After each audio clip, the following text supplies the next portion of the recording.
It all goes to show you that it's always something. And I will not accept the nomination of my party. Beautiful downtown Burbank. From the comfort of your couch, television has brought you some incredible things. Let's be careful out there. It's allowed you to see the other side of the world. The top of it and the bottom of it. To walk on a new one. Boy.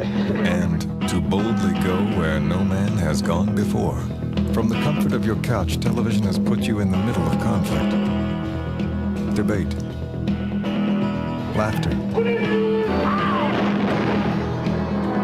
That's why I'm not a heterosexual. And victory. It's entertained you. Be sure, but beware. It's bored you. People starting at the same point and going in opposite directions. TV has seen you cry. It's made you mad. It's watched you sleep. TV has convinced you to buy things you don't need. Subliminal advertising. And some you do. It's determined what you wear. What's your hair. And has taught you what to say. We are two wild and crazy guys. Very interesting. From Dallas, Texas. From the comfort of your couch, TV has affected who you trust and who you don't. It's built heroes, made superstars, and created role models. I am not a role model. From the comfort of your couch, you've seen music and heard history. Ladies and gentlemen, the Beatles. TV has launched a revolution. Close your eyes and thou can see. And watched a revolution. It's shown you dreams and nightmares. Bad and good. From the comfort of your couch, TV has brought you some incredible things. What you'll see today is no exception. Because today, television will bring you the internet.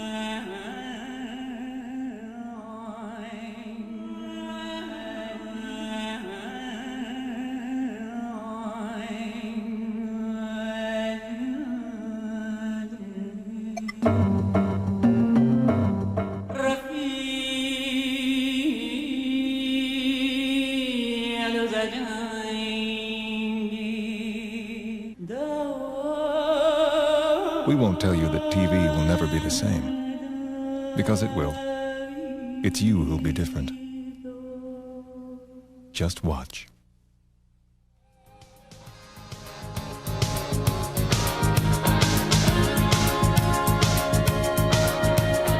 Ladies and gentlemen, please welcome Chip Herman, Vice President of Marketing, WebTV Networks Incorporated.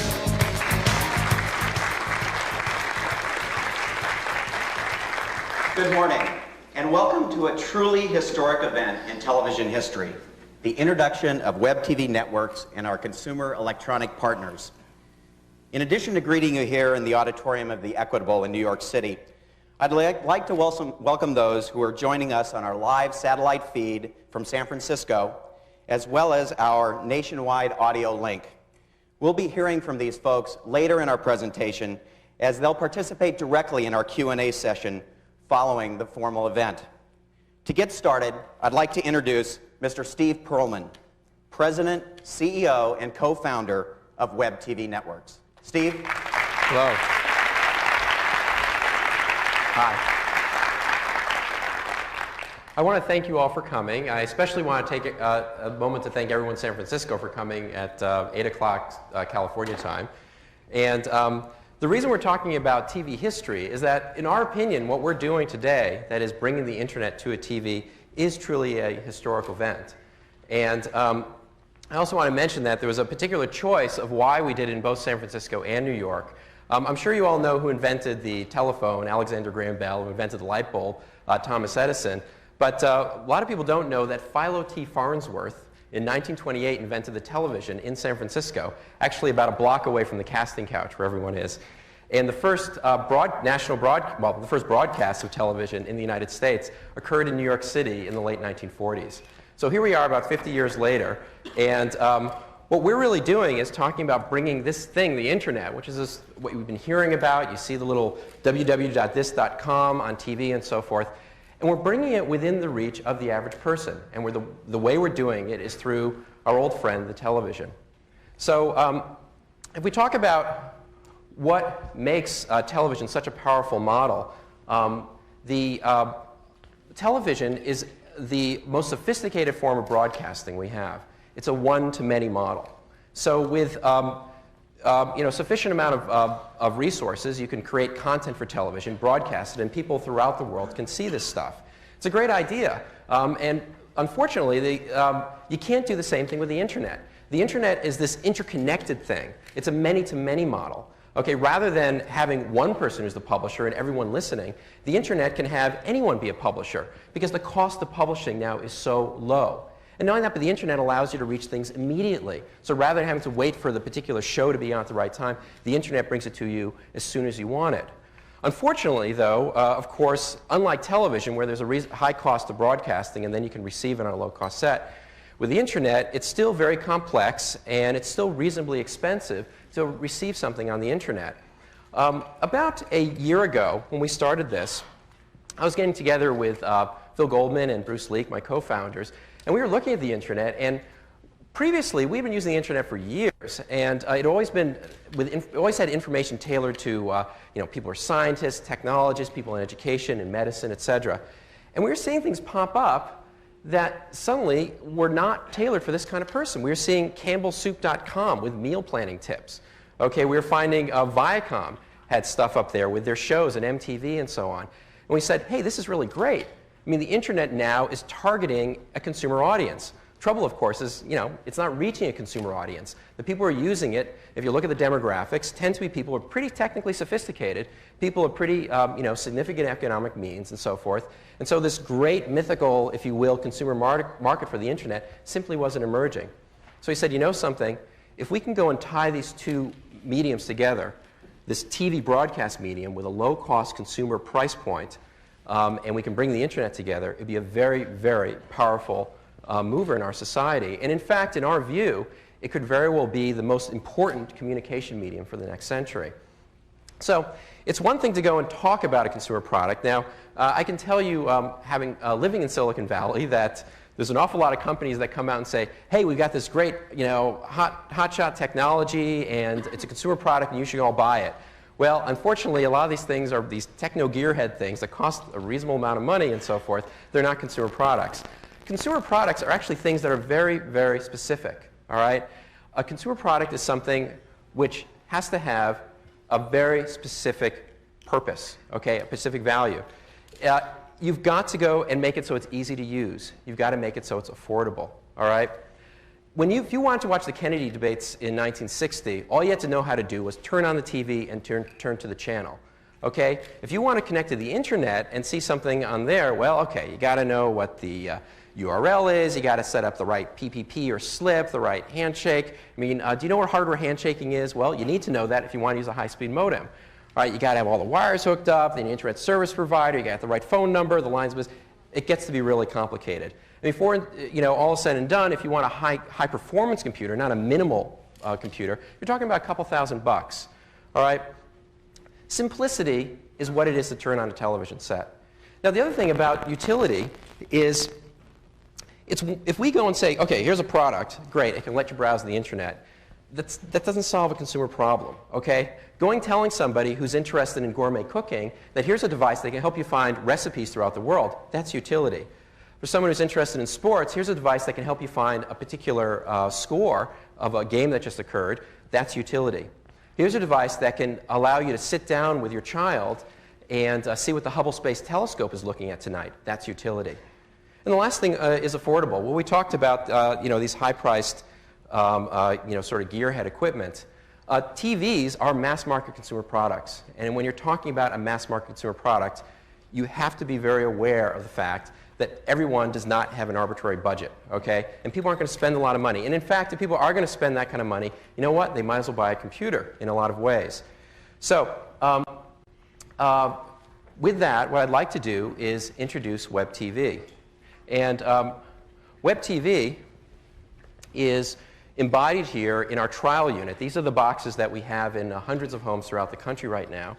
And it's really simple to hook up. You do is you take the video cable, hook it up to the video, the audio to the audio, snap it to a phone line, and then you press the on button on the remote control. I'm sure you've seen one of these things before. Okay, that's all it takes. In fact, we also have to turn on the TV.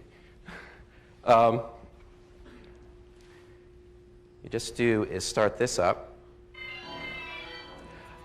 I find it interesting that it takes TVs longer to come up than it takes WebTV. But anyways, what you're hearing now is the music as WebTV is connecting. And you notice you're not hearing the sound of a phone dialing. You're not hearing weird modem squealing sounds and boinging sounds and so forth. All right, this is a consumer product. You don't need to know how it's connecting. It just works. Okay, no matter where WebTV is, you hook it up to a phone line anywhere. It figures out what phone number it's supposed to call, a local number, and it connects. It's all automatic. It's that simple. And you also notice that we have animation. You know, TV sets are things that have moving images and sound. Okay, computers are, you know, they tend to be task-oriented machines. They tend to have still things that are quiet.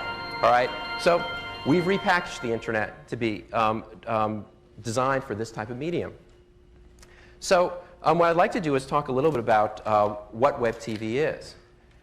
And by the way, this is our homepage. So by the way, you'll get a really great demo of this thing in just a minute. So I'm not going to show too much. But I did want to talk about what the WebTV product is. WebTV is two things. It's a reference design, and it's the WebTV network. Okay? The WebTV reference design is embodied in this unit here. It's the hardware and software that we've designed. And it actually incorporates five different features that I'd really like to talk about.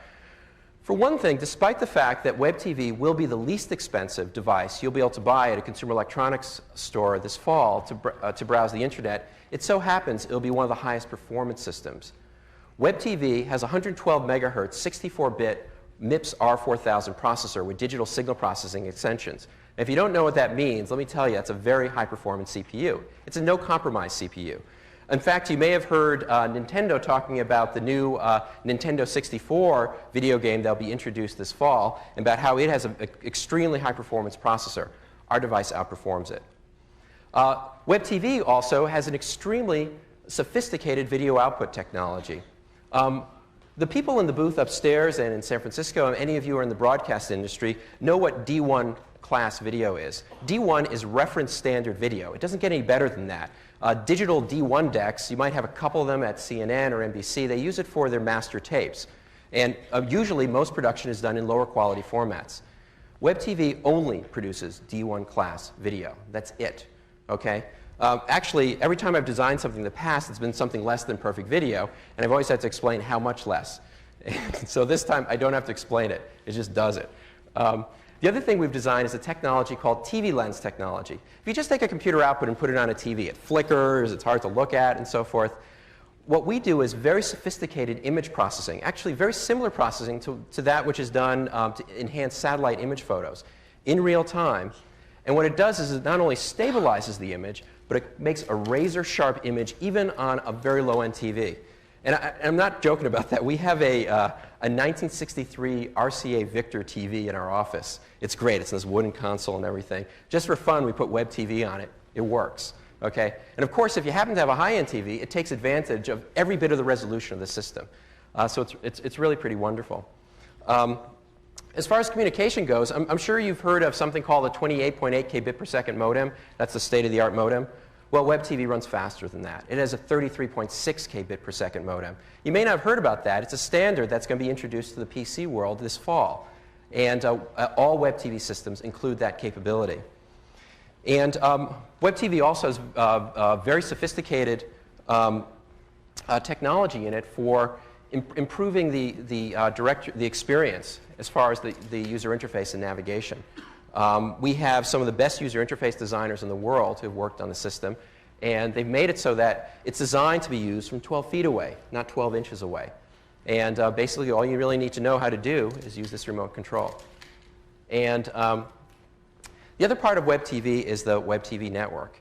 And the WebTV network is an online service that provides a front end to the internet. It essentially packages the internet. Now, it's one thing to build a wonderful box like this with all this multimedia technology, et cetera, and then throw someone into the internet and say, okay, have fun. The internet is a pretty complicated thing. It really was designed for engineers and scientists 30 years ago. And what WebTV does is it puts a shell so everything is simple. For example, this directory here, the WebTV directory. It's a guide that catalogs thousands of sites on the internet. So all you got to do is go to a subject area and click on it, and there you are. If you're interested in sports, you click on sports, and suppose you're interested on rowing, you click on rowing. It takes you all different sites on the internet that have that sort of subject. You're interested in finance, you click on investing, and then on stocks, and then quotes, and off you go. You get information about that. You almost never have to type. There is an optional infrared keyboard that you can get with the system, if you'd like, but one's not necessary. And even if you do have a keyboard, it's very rare that you have to use it. The other thing about WebTV is that we realize that although WebTV can connect you to the world, you can go to the Louvre and browse the museum there, a lot of what people are interested in is local information. Wherever WebTV is, it knows where it is, and what it does is it organizes local sites for you. So if you just want to find out the schedule of the local museum, great, you click on it, it takes you there. You find out what the traffic patterns are, you can find out. You want to find out what schedules for a train are, etc. And the other thing that's very important about WebTV is WebTV sits next to your TV in the family room where everyone can reach it. And believe me, if you've got kids, they're going to pick up that remote control and they're going to have fun with it. Okay? And we have built-in kid-safe technology, and we're using the premier filtering technology called SurfWatch in order to make sure that when kids use it, they don't get in trouble. You can have up to 5 accounts on WebTV, each with its own personal internet address, and a parent can set up an account to be a child's account. You set it for G mode or PG-13 mode. And when the child uses the WebTV, they can't get into trouble. There's another neat technology we developed. Most people in the United States have a single phone line, and about 60% of them have call waiting. Now, if you're using your typical online service on a PC, when you're connected, it ties up your phone line. In fact, you turn off call waiting because a disruption would mess up the modem. WebTV has a patented technology called line share technology. Line share technology, if you have call waiting, allows WebTV to be interrupted when you're using it. Basically what happens if you're browsing the web and a call comes in, a little message comes up and says, you have a call. WebTV hangs up the phone, it lets an extension phone ring, and when you're done with the call, you hang up, WebTV picks up exactly where it left off. And parents will be very happy to know that if, in fact, their children, they set up a child's account, the children are not allowed to turn off line share technology. Turns out to be an important thing. Suppose your kid comes home from school, you need to get through an emergency. Okay? Another very important thing about WebTV is our ISO smart card slot. You may have been hearing about the Olympics that Visa has these what are called cash cards available, which are these credit cards with little chips inside of them. And in fact, Visa and MasterCard is making Visa and MasterCards with the little credit card things in them. And also Bank of America and Citibank are making bank cards that way. And basically, these cards are regular credit cards, and you just stick them in here, and now you can do a transaction. Okay, you can purchase something, you can check your bank balance, you can pay your bills. Some people think paying bills is the killer app. I don't know. But certainly it's going to simplify things for a lot of people. And the last thing, which in some ways might be the most interesting thing, is that WebTV has a full-featured email system. It's fully compatible with internet email so that you can send mail or receive mail from anywhere. But the other thing about it is we have multimedia extensions. You can send pictures and sound. That's a pretty neat thing if your family lives far away and you want to take a picture of the kids or something and send it to them. And so with that, I just wanted to summarize. There's 2 parts of WebTV. There's the reference design, which is licensed to our consumer electronics partners, and then they go package it in the particular way they want to. And then we have the WebTV network, which is the online system that, that essentially wraps a friendly face around the internet and makes it very simple. Now, as wonderful as this technology is, and it certainly is a fun thing to use, you'll see in a second, if you go and just introduce a product to the world, and it's an unknown brand that people don't trust, obviously it's not something that can be very successful. So one thing we decided very, very early on in the development of WebTV is we wanted to partner with the finest firms in the world who would then license the WebTV reference design technology and sell the products under their own label. And the first two partners we've connected with are partners that their names are synonymous with quality. They are the top firms when it comes to innovation, and they certainly are very, very powerful marketing forces in the consumer electronics world. And I'm very proud to announce that Sony and Philips are the first licensees of WebTV Network.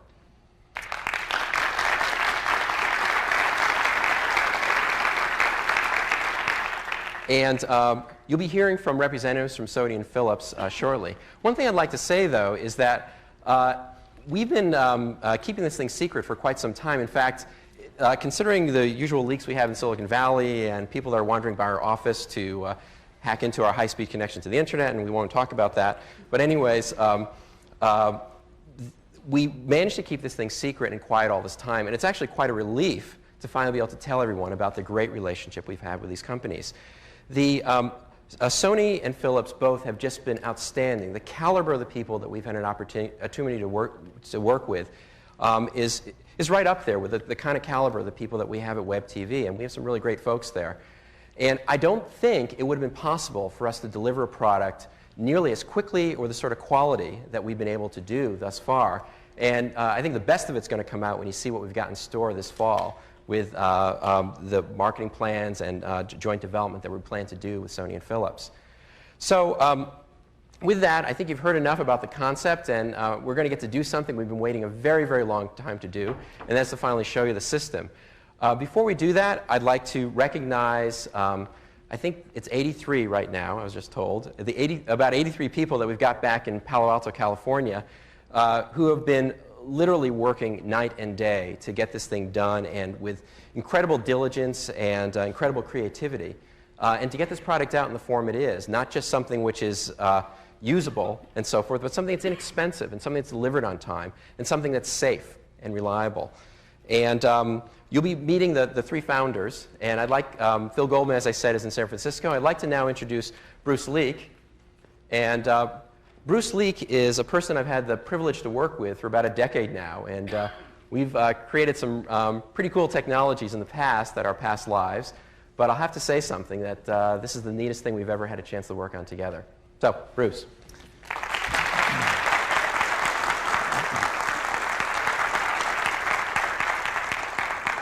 Thank you, Steve. You make it all sound quite good.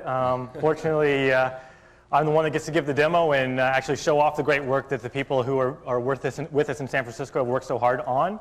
Once again, I'm going to connect to the WebTV network. I've pressed the green button on the remote control that says Web. And fortunately, since our system was designed around a living room experience, I'm going to take advantage of the soft seating here and make sure I use it the way the manual specifies, with at least 2 pillows behind my back. And at a comfortable distance.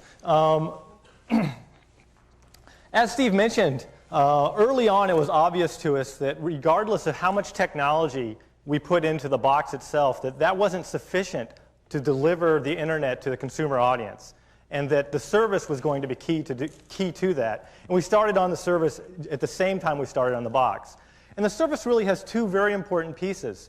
The first is the most obvious one. It's just reliable internet access. We like to say it just works. And not only is it reliable, but it's also high speed and works anywhere in the United States, anywhere there's a telephone and a phone line, a television and a phone line. But the second piece of WebTV service is just as important, and that's helping customers navigate the web and helping them find content that is relevant to them and making it easy to find that content. Because regardless of how easy we deliver the consumer to the internet, we need to be able to help them find things that are useful and relevant in their daily lives. As Steve mentioned earlier, it's all based around the remote control. We had the freedom to start from scratch with this product because it is a consumer product, and it's very focused on delivering one concept to the user. We had the freedom to redesign the user interface of internet browsing to work well in the family room and on the television, and to work at a distance so that internet browsing can be done in a shared environment with your family And actually one where you can lean back, like I'm doing, as opposed to hunched over a PC with a keyboard, probably in your home office by yourself. Personally, I actually enjoy demoing the product because it's a relaxing experience. It's not very stressful at all. And it's very simple. If we can get the web up onto the main screen so I can show how easy it is to navigate. It's very simple. By pushing the down button on the remote control and pointing at the WebTV box, the selection on my television moves down a notch. And moving up, I can go to the right. And it's all very much as you would expect. Once again, I'll show it to you on the big screen. Moving down follows the icons, moving up, moving to the right, goes across. And we feel that it's very intuitive. We've spent a lot of hours of user testing, usability testing, and in-field trials refining our user interface. And I think that you'll see as I go through the demo that things are fairly intuitive and very straightforward, and most everything is just a few clicks away. Let me describe a little bit about the home page. The home page is very important to our users. It's their launching point into the internet. It's a place where they save their favorites, where they save places on the internet that are important to them, that they need to be able to get back to very quickly. And it's also the place at the center of their communication with their email on the right side.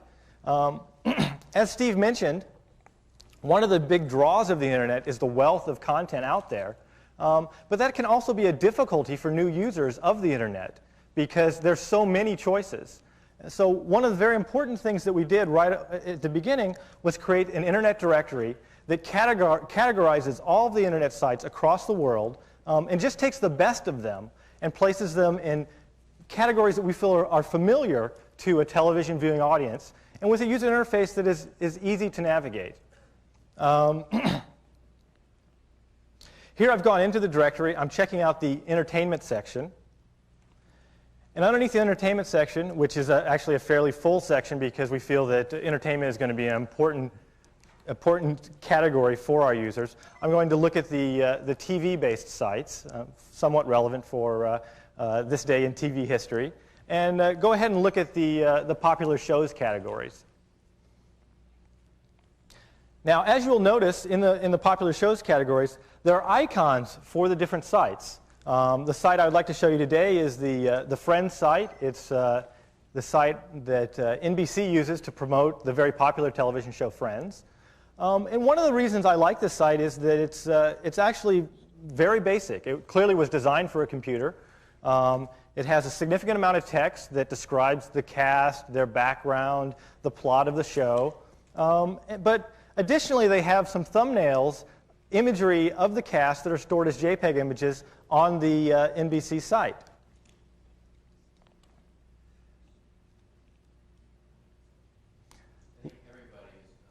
They want to look at the Friends site right now. I think NBC has a very popular site, it looks like. And let me describe a few things about the user interface of our browser while this page is coming in. In the far right-hand corner of the screen, you can see a little gauge that tells you that information is coming in that lets you know that the page is not completed yet. That gauge also tells you that the phone line is in use, and so that you know that the phone line in your house is now busy because you're web browsing. There's also a light on the box that tells you that for very quick reference. Even if you're not using the box, if you've switched over to television, you can tell whether the box is using your phone line. Additionally, at the bottom of the screen is the name of the site, NBC Primetime Friends. And in a and next to the status bar in the far right corner, you can see a green scroll arrow has just shown up, which tells me that there's more information down below. And if I push the scroll down button on the remote control, it'll scroll down by an entire page. Now, if instead I were to push the link button, just the navigation arrows, it'll just go to the next link on the page. Commonly in a web browser with a mouse, you end up pointing at everything on the screen and deciding whether you can click on it by pointing at it and seeing whether it's going to allow you to go somewhere. Here, just by pressing the right arrow, it moves to the next link on the screen, and if there isn't a link, it just scrolls down to reveal more of the page. So one thing I'd like to do is follow one of these thumbnails of the cast to show you what a JPEG image looks like on the screen. I think you'll notice that the text is very legible. For a television set, usually the skeptics, the first thing they say is, yes, the internet would look great on the television because, sure, images are designed to look good on the television, but text is just a non-starter. There's no way to make text look good on the internet. And I think Steve and I knew that right off the bat, that this was going to be a barrier, and worked very hard with, and I think that as you'll be able to see in the hands-on demo later, that we've succeeded in making text very, very legible. And this is a very key differentiating point for the WebTV technology. One comment I'd like to make, you see in some of the brick behind them, you see the little details in there and so forth. If this were anything other than a D1 class video image, you would not be able to see those particular details. In fact, we had to bring in a very high quality projector here to be able to realize all of the detail that this little device that is probably one of the least expensive video devices that you can buy is producing. Thanks, Steve. Additionally, this is actually, I can still use the scroll arrows. This image is actually bigger than the screen. I can scroll down to, look at what footwear is popular in the Friends show. Another thing that we found in user testing is that our customers often feel that they are the first one to ever have found this website, and they feel compelled to share it with their friends. Fortunately, in this environment, you can easily share it with your family, but additionally, since we have communication technology in the box, you can share it with your friends through the internet email capabilities. So let me show you how to do that. There's a button on the remote control called Options that slides up some additional controls that we feel are commonly used by our customers when surfing the web. And these are designed so that they look like they're just an extension of the buttons on your television for controlling the internet. One of the most common ones that people use, and it's a fairly unique feature for us, is the send feature. All you have to do is move over to it and select it, and it takes the address of this site and puts it into an email message. And if you had the address of somebody you would want to send it to on the internet, you can send it with just one more click. Now, if you commonly send things, you'll probably put people's names in your address book. So I'll bring up mine. Has a list of people I often send things to. And I'll send this one off to a friend of mine, Bill Clinton, who I'm sure is a fan of the Friends television show. But maybe he hasn't seen this particular shot of the cast. So it fills in the address automatically. You notice that I'm doing this without actually typing. I'm just using the remote control, and it's very simple. I'm not hunched over. And I'm going to just go ahead and send this off to him, and maybe later, if he's not busy, he'll respond and tell us what he thinks about that message. In addition to being able to send things, it's also important, let me go back to the options bar, it's also important to be able to save them for your own personal later reference. And so we made that a very easy operation as well. You notice here on the Save panel that there's a thumbnail of the page just for your reference to help you remember when you go back to your favorites. We'll go there in a few minutes what the site looked like that you saved. And I'll go ahead and save this one as well, mainly because I like the little animation of the treasure chest, which reminds you that it's going into your favorites list on your home page. So at this point, there's only one other button on the remote control for web browsing that I haven't used. So just for completeness, I'd like to use it now. And it's called the Recent button. And what it does is it allows our users to understand how they got to where they are. Now, there's a Home button on the remote control, so people can always get back to home in case they get lost. But if you've wandered down a path, it's often nice to understand how you got there and to be able to back up to the NBC site or to the popular shows site in our directory, or even all the way back to the home page. And this just gives a visual roadmap of the sites that you've recently been to. We found this has been very useful for our customers in our trials. So let's go ahead and go back home and take a look at at my favorites.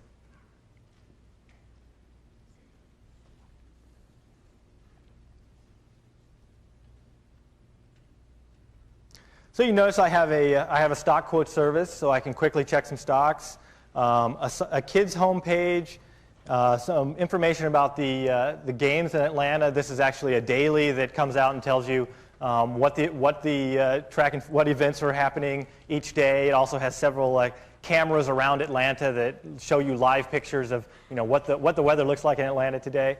And then here's the shot of the Friends cast, little thumbnail-sized icon that is there for my use in the future.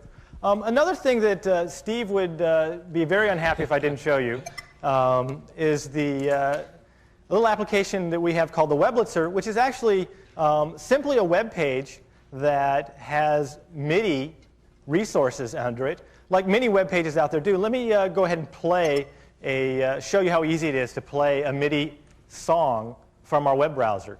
Now, one of the exciting things about this is that not just the quality of the sound output, which I often find Steve listening to late at night in his hotel room. You might want to ask him about that sometime. But just how simple it is to play music over the internet with our device. If you were using a PC or some other solution, you'd have to have a sound card. It'd have to be configured to understand how to use your MIDI device. And it actually becomes very complicated. But to have it all built in and turnkey, and we feel that music is very important to the experience, so much so that we're adding an application to allow you to pick music that you use as background music for surfing the web, to make it a much more family and an entertaining experience than the very quiet part that you hear that you're accustomed to on the computer.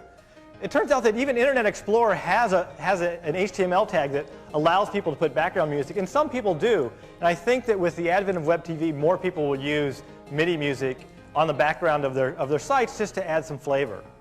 Bruce, I just want to say a couple things about music. He's right. I'm a sucker for this kind of thing. I love it.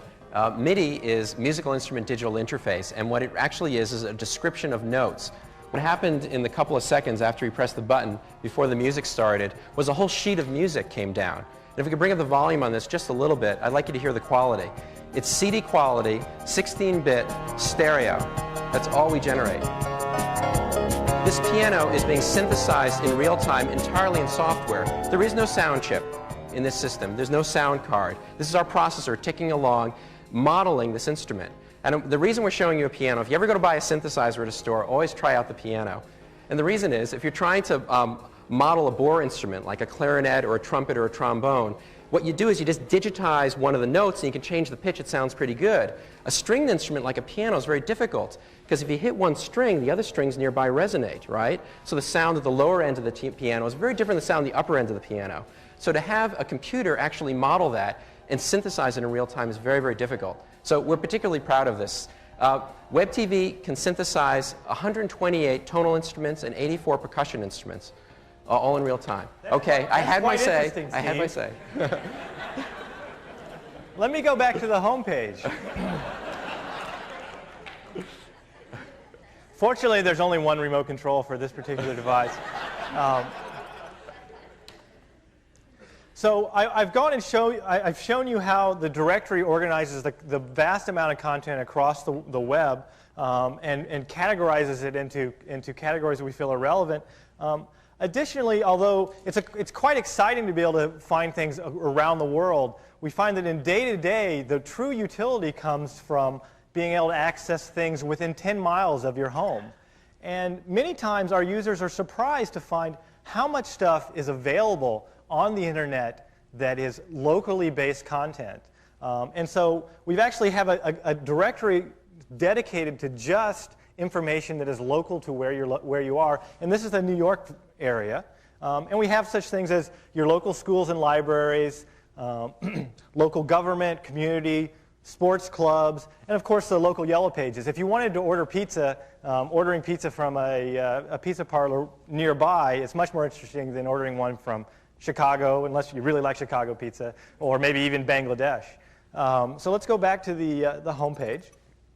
So in addition to finding content worldwide, content nearby, a search engine is a very common tool on the internet, and we've partnered with one of the premier vendors of search technology on the internet, Excite, because we felt that they were able to deliver the most user-friendly search engine to our customer. And this allows people to find things on the web that are focused very much at their particular interests. So Steve would search for, MIDI or Philo T. Farnsworth. Actually, let me go try the Philo T. Farnsworth and show off our wonderful keyboard accessory. Fortunately, I know how to spell philo with PH. Let's go ahead and do a search with Excite. And you'll find that the web knows a lot about Philo T. Farnsworth, quite surprisingly, because I'd never heard of him until yesterday when Steve mentioned him in his talk. And one of the sites talks about the prehistory of television. There's quite a wealth of information about Philo and his invention called television. Once again, let's go back to the home page. So we've seen three ways of finding information on the web. There's actually a fourth way that's becoming more and more common, and it's when you're reading a news magazine article, they'll put a URL in there with an address for a website. And even more common on the television today, if you're watching an ad, Toyota.com commonly advertises their URL. Or even at the end of a television show, they'll have a URL for more information about a particular topic. So we also thought that was a very important feature, and we put that as well on the options bar. So let me show you our go-to panel. It's very simple. And if you don't have the keyboard accessory, it's fairly easy to use the software keyboard on screen to type in a URL. Let's, for example, go to CNN to look at their current news page. Now, as Steve mentioned, a very high number of the addresses for websites today is basically www.companyname.com. And in fact, it's so common that we've made a shortcut in our browser so that all you have to do is type in the company name, like CNN, and we'll do the rest for you. So when I go over to the return key, watch very closely, and the address will change to www.cnn.com, and then it'll go ahead and go to that site. It's just a matter of making it easier. It's not, it's nothing that someone else couldn't figure out. But it's very focused on our customers. One great thing about the CNN site is they update it very commonly. About every 10 minutes, they have new information on it. And I haven't looked at it recently. It looks like, once again, this site is also going to be very popular. Maybe too popular. We'll come back to we were just on CNN, and I think everyone saw it and said, we got to check this out. We'll come back to this in a minute. There's actually a more compelling piece that I'd like to show you, which is fundamental to the WebTV service, which is communication. We've looked at a lot of information and entertainment seeking, and we've sent some email, but receiving is oftentimes more interesting than giving. Let's go ahead and look inside our mailbox, and you'll also notice that on the front of the box, there are three lights. And it's very important those lights are very important, and that's why they're there. The first light, the green light, is the power light that lets you know the box is on. It's related to the green power button on the remote control.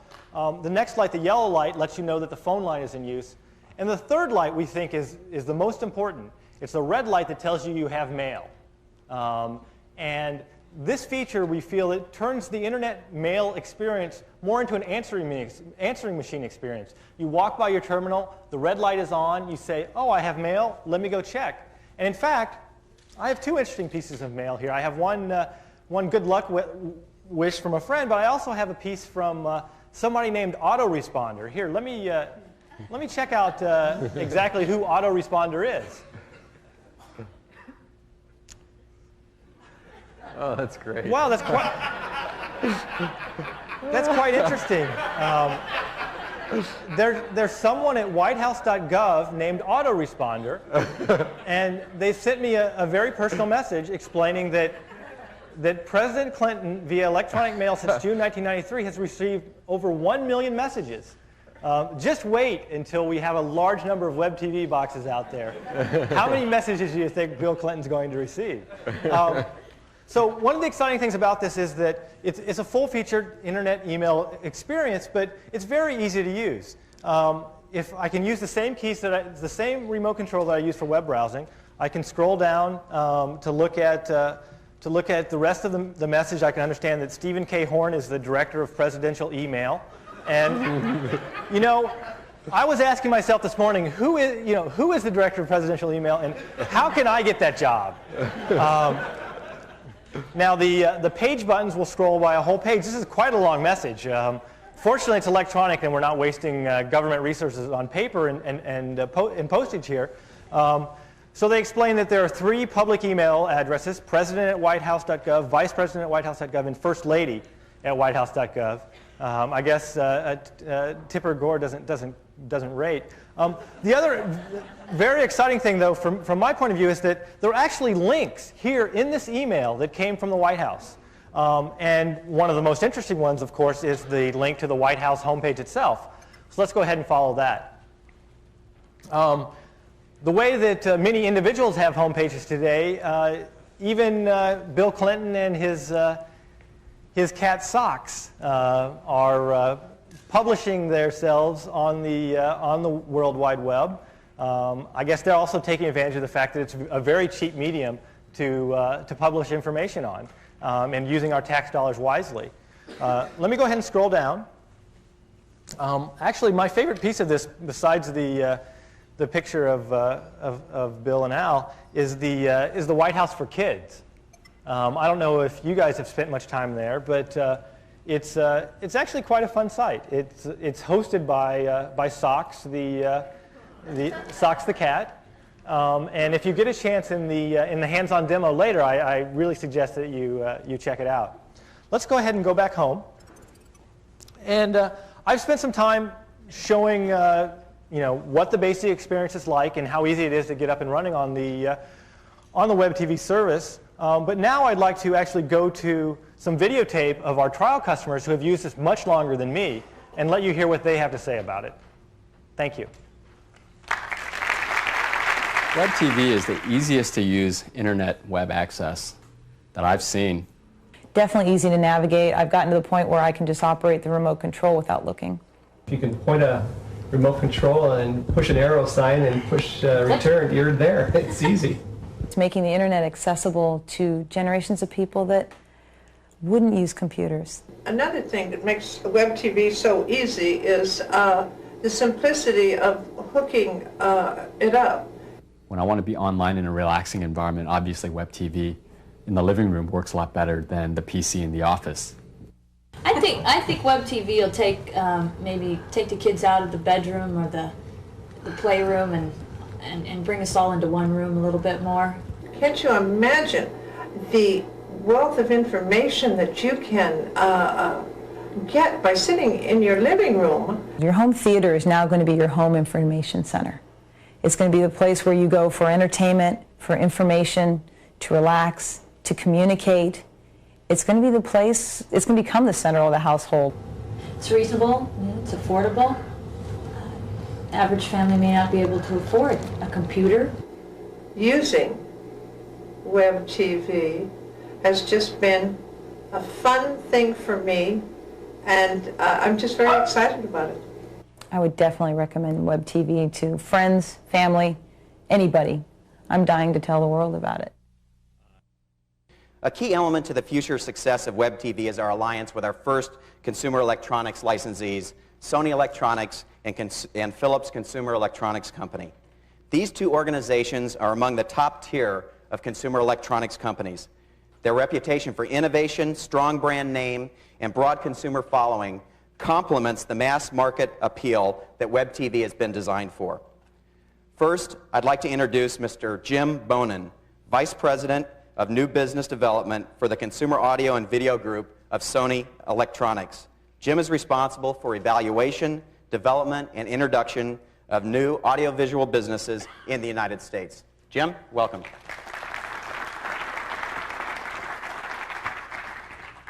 Thank you, Chip, and good morning, good afternoon. On behalf of Sony Electronics, it's my pleasure to be with you today. I'd also like to express my personal thanks to our hosts from WebTV Networks, as well as give a special greeting to Ed Volkwine and his colleagues from Philips Electronics. As most of you know, Sony has recently embarked upon an ambitious effort that is designed to support the ongoing convergence between audio, video, computer, and communication technologies. In fact, many of you may have attended the press conference to announce our personal computer at PC Expo a few weeks ago in New York.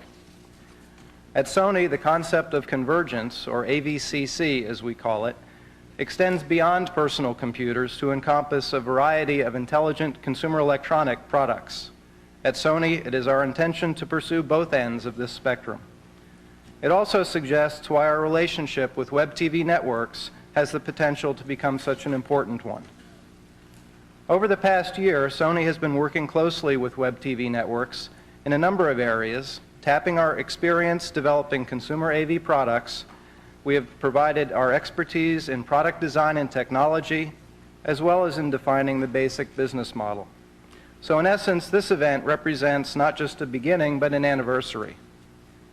Even more significantly, we're excited about WebTV's prospects, because thanks to this creative group of Silicon Valley technologists, consumers are about to experience what we believe will be the first practical television-based internet access device specifically designed for the mass market. Rarely has a technology or phenomenon received as much attention and commercial support as the World Wide Web, while remaining such a mystery to a majority of consumers. As a result, there's a vast group of consumers who are anxious to find out what all the fuss is all about, to get up to date and not be left behind. Some of these consumers are put off by the complexity and high costs associated with personal computer, which until now has been required to access the web. We believe that these consumers will make up a large part of the initial customer base for WebTV-based products. For while the World Wide Web could not exist without the PC, it's a concept that cannot reach its full potential without the TV. In short, WebTV's technology will help us create a new category of TV peripheral products that will be essential for turning this potential into reality. But the World Wide Web is only the beginning. As many of you know, electronic mail or email is not just used for office communications anymore. It's also created a dramatic resurgence in the art of informal, written, and personal communication. Imagine being able to send a quick note to your parents, your relatives, or your friends as easily as you currently email correspondence to your coworkers. Well, soon we'll be able to do this as easily and economically as Bruce just showed you from the couch. There's been much speculation about the potential market for intelligent television. We believe that WebTV will answer those questions in very short order. In closing, I hope each of you will come to share the excitement that Sony has already experienced with the WebTV team. And in the near future, we hope to meet with you again and outline in detail our product, marketing, and introduction plans for the Sony WebTV product that will be introduced later this fall. So as they say in television land, stay tuned. Thank you very much.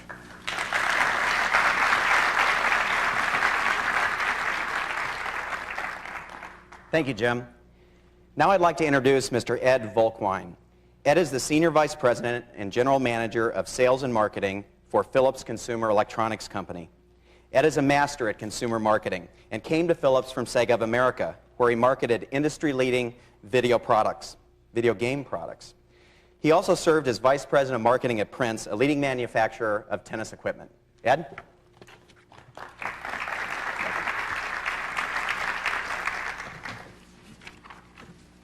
It's good to be here with such an august group. It helps us keep our caliber up, I think, as Steve said.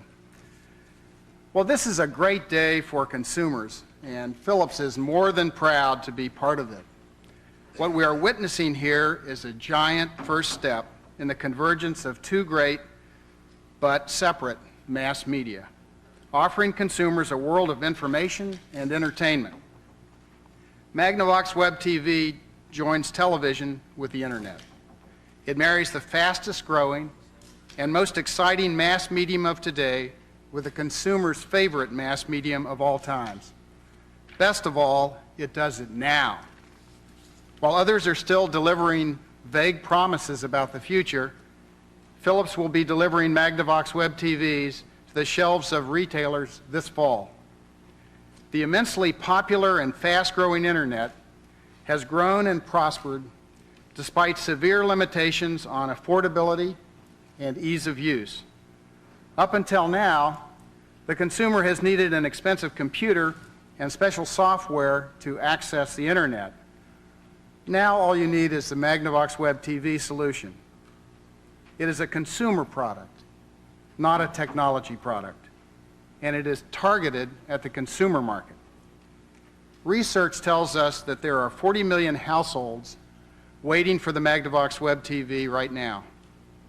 These folks tell us they want to share in the fun and excitement of the internet, but they don't plan to buy a PC.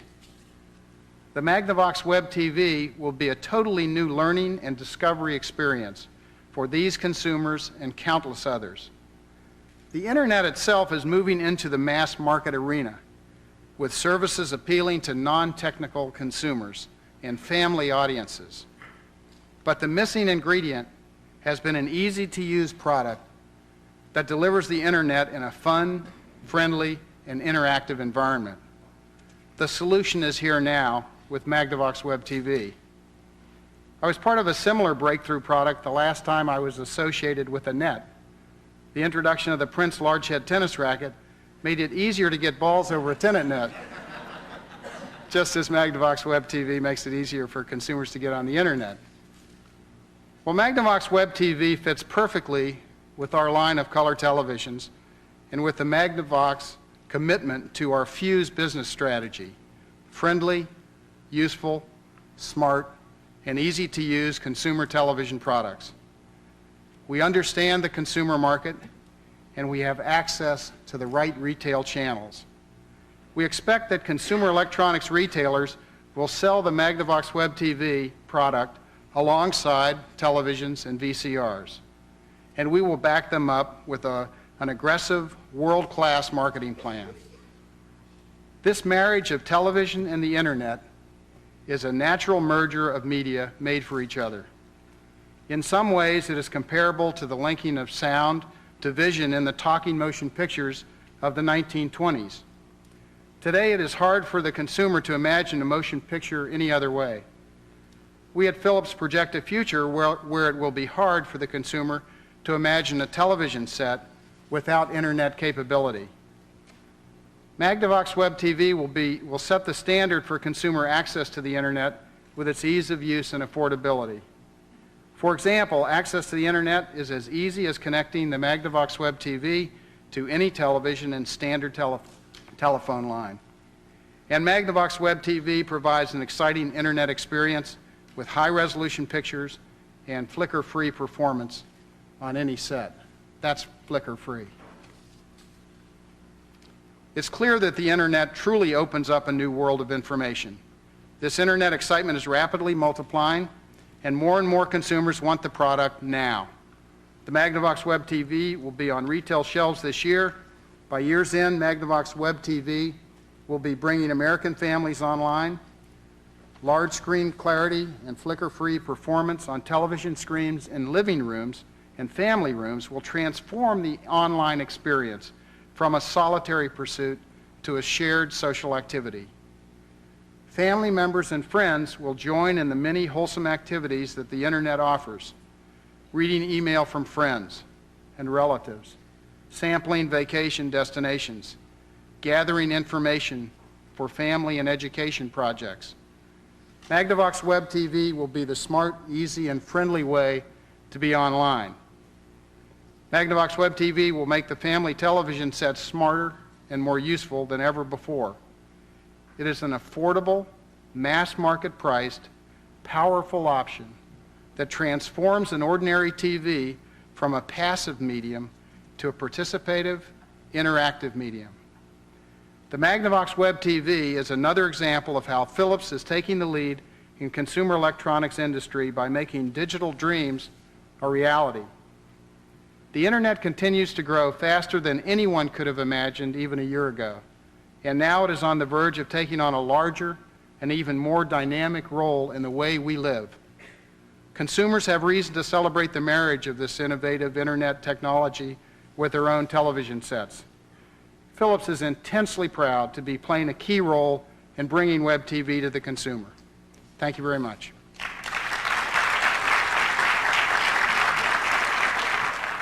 Thank you, Ed. WebTV Networks was founded in 1995 with a mission to make the internet accessible and relevant to the broader consumer market. Well, today we've seen WebTV's ability to connect the consumer to the internet easily, fast, and technologically in a seamless way. Today we've seen how internet content can be aggregated and presented in a way that's relevant, engaging, and meaningful to the mass consumer.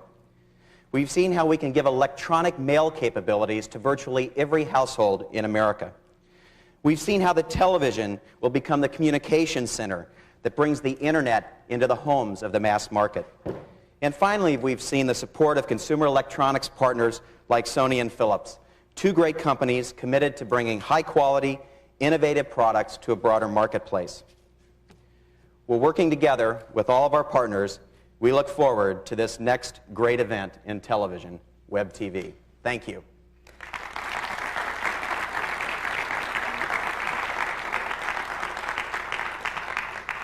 Now what I'd like to do is allow you to ask a few questions in the time that we have remaining. In addition to the Q&A session, there'll be an opportunity for all of you to get hands-on experience with the product. And we'll also be serving a light lunch for those that are hungry and have their stomachs growling. First, I'd like to ask Steve Perlman, Bruce Leak, Jim Bonin, and Ed Volkwine to join me on the stage, and we can handle and field as many questions as possible. Guys?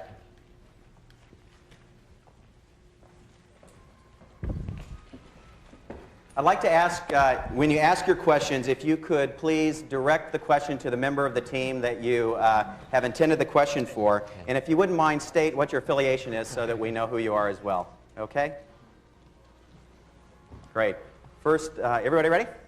All right, right in the center here. Yes, please.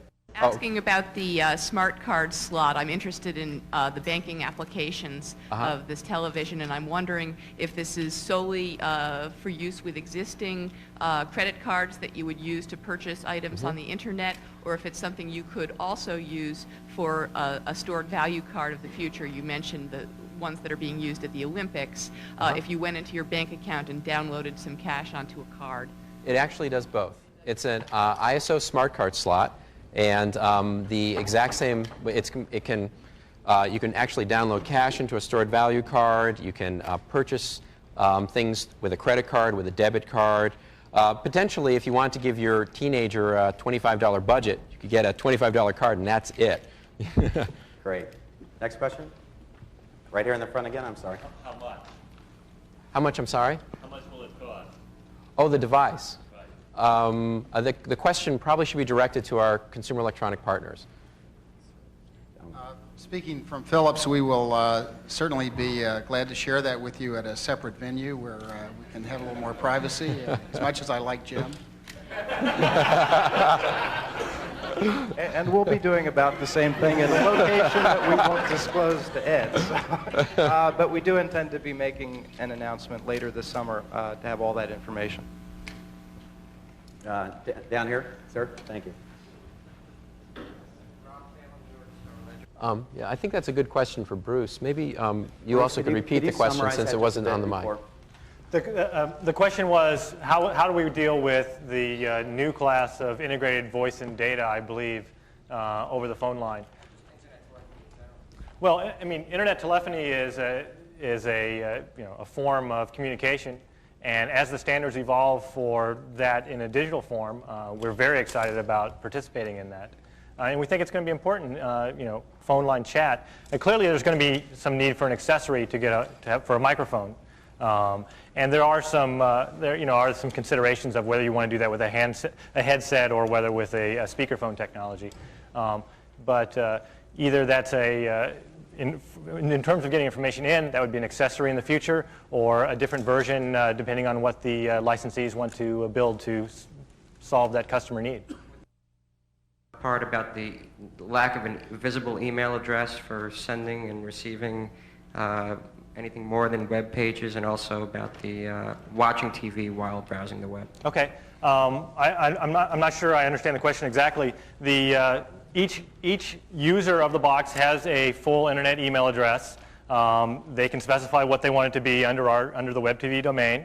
There can be up to 5 accounts, so you can have named accounts for your kids if that's important to you, or you can decide as a parent not to give them email addresses if that's important to you. So it's a full internet email experience. You can compose letters using the keyboard. I'd highly recommend a hardware keyboard if you want to do a significant amount of email. We actually think it's an important part of the experience, and you'll see in the hands-on demo that we have television actually piped into the units so that you can go back and forth. And it's important to be able to do that. I just didn't think I had time in the demo on screen to show that. We're going to take a question from San Francisco. Patrick McKenna from News Bites News Network. Mr. Perlman, could you outline, please, the internet access providers and how many local access numbers you'll have available? We have a relationship that we just announced with Concentric Network, and they're one of the internet access providers that our system will use. The access provision is actually hidden from the customer. What happens is the device, when you say you want to connect, you press the power button, it goes and finds what it thinks will be the best internet access in your area. In fact, if that access provider is busy, it will go to another one. So the notion of internet access as we know it in the PC sense of the world, where you're locked into a particular access provider, doesn't exist with WebTV. Great, thank you. We're going to take one call now from our telephone national audio hookup. Go ahead with your question. Judith Abrams of Multimedia Week. Yes, these questions are for the executives from Philips and Sony. Ed, you had mentioned that there are 40 million households just waiting for WebTV who aren't interested in buying computers but do want to get on the internet. I'm wondering if each of you could make any kind of sales projections panning out over the next year and also the next 5 years in terms of unit sales, of how many units of the set-top box you plan to sell or think you can sell. My number is huge.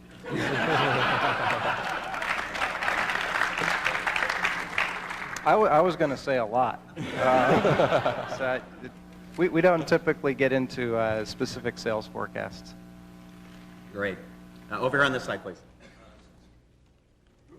Stuart Walpin from Us Magazine. My question concerns the integration of this set-top device with other set-top devices such as existing cable boxes, as well as whether or not this will be compatible or forward compatible once you start seeing a lot more cable modems on the market. Steve? Okay, I think it's definitely my question. In fact, you will see our reference design integrated into all sorts of boxes. You'll see it next year integrated into TVs. You'll see it integrated into cable boxes, integrated into satellite receivers. And the other thing, I think you're asking about what are we going to, as far as compatibility with cable modems. One thing we didn't have time to talk about, on the side of the box, you'll find it in the technical specification, is an extremely high-speed expansion port called WebTV port, where you can attach all sorts of things, a cable modem quite easily, an ISDN modem, and a bunch of other accessories that we're going to be showing a little bit more of in a little while. Not here, later this summer. Ed Rubenstein, Discount Store News. I was just wondering if there were any initial plan, two-tiered question for anyone who would like to respond. If there's initial plans, as you know, TV is a global medium and the World Wide Web is certainly a global medium. Are there plans to create different language versions of this television technology and market this web TV overseas? Secondly, if there are any plans, and this is a little peripheral to that, to develop partners, retail partners, to actually have conduct electronic commerce from that site or from any of the partners that WebTV might have. So it's kind of a two-tiered. Bruce, why don't you talk about some of the language capabilities of the device? But Steve, you love talking about the language capabilities of the device. Well, not as much as I like talking about the music capabilities. All right. WebTV is fully compatible with all Western European languages right now. So if you got a cedilla in French or a tilde, whatever. So if you go to the Louvre, you can actually see the French as the French was supposed to be written. And we also have kanji working on the system, although we're not going to show that today, which will give you a little bit of hint as to some of the things we're doing internationally. The other thing about WebTV that's very important is we designed the system from the beginning to be compatible with worldwide TV standards. So it supports NTSC, PAL, CCAM. And we've also developed a technology that takes the same internet content and displays it correctly on any of the world TV systems. So you don't need to develop different kinds of technology, different types of content for different TV systems. We'll take another call from San Francisco. Jerry Segal, the Nielsen Report. Can the WebTV management give us a status report on bank industry partnering or credit card industry partnering? Do you have anything you can publicly announce at this time? We are not making any public announcements about any bank industry partners, but you'll be hearing more and more announcements as we go through the summer and the fall. We have a question from our phone line. Go ahead with your question, Gary Brickman of Interactive Age. Hi, I wanted to find out about the browser that you have built. Will your system, how will it be compatible with sites designed for Netscape, Navigator, or Microsoft's Internet Explorer? Aren't there going to be compatibility problems with looking at pages designed specifically for those standards? We actually think, and hopefully you'll get a demo very soon, we think we've done a great job of supporting the kind of disparate standards that Internet Explorer and Netscape have provided. Actually, we do better on some pages because general pages are kind of designed for one or the other, and we have a fairly even distribution of where we pretty much support everything fairly cleanly. It's been our goal moving forward that there's no requirement to reformat your content or to lay it out specifically for WebTV. So we've worked very hard at making sure that existing stuff works today on the WebTV service. Great. Question right here in the middle. Anita Hamilton from Time Magazine. I wanted to find out, do you have support for Java, Shockwave, streaming audio, streaming video, and if not, when will you have it? Sure, I can take that. Basically, we have support today. We have support for the standard image formats and the standard audio formats. We're working with Progressive Networks, and we expect to ship real audio at the first release. Fortunately, our browser is built into Flash ROM, and so it can be upgraded over time as internet standards change and as we're able to add more features. And so we expect to announce support for Java and Shockwave next year, but we don't have it in the first release. Right, right up here in the middle, lady. Thank you. Hi, Marta Costello, CE Online News. I have two questions. Steve, first of all, could you discuss the business model and sharing revenues with your consumer electronics partners? That was not mentioned today, but in previous discussions, I know there's going to be revenue sharing. And for Jim and for Ed, Sony and Philips have sat up before and been in presentations when new things have been introduced. Is this an indication of any kind of cooperation between Sony and Philips, or are you just two of other companies that you expect will join WebTV? To answer your first question, the relationship that WebTV has and the details of that relationship with the licensees obviously is confidential. But I do want to say that we've structured the network and the relationship with our licensees so that they have a lot of incentive to continue to promote their devices as they move forward, and also incentive to obviously bring them in with the broadest distribution. And consequently, we have a long relationship going forward after the device is sold, where we continue to participate with the particular licensee. There's an ID chip in each box, so I know that it's a Sony box, I know that it's a Philips box, etc. And I don't know if you want to take the next question. Well, I think, obviously Sony and Philips are both here. I think that probably has much more to do with who these guys decided to pick as their partners than any overt action on the part of either Sony or Philips. I was frankly surprised by Philips's involvement, and perhaps they were as well. I just met Jim yesterday for the first time. It really is the truth. It was really our choice to pick to work with who we saw were the leaders in the consumer marketplace. And we pretty much independently picked Sony and Philips and didn't really let them know about each other until fairly recently. Right.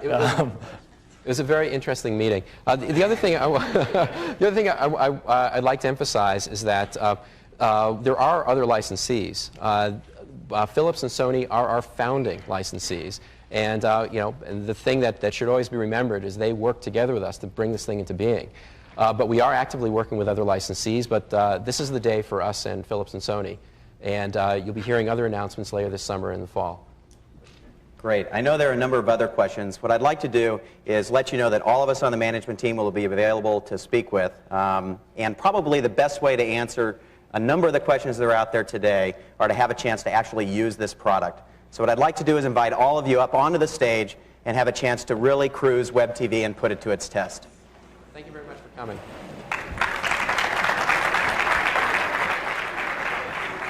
Chris?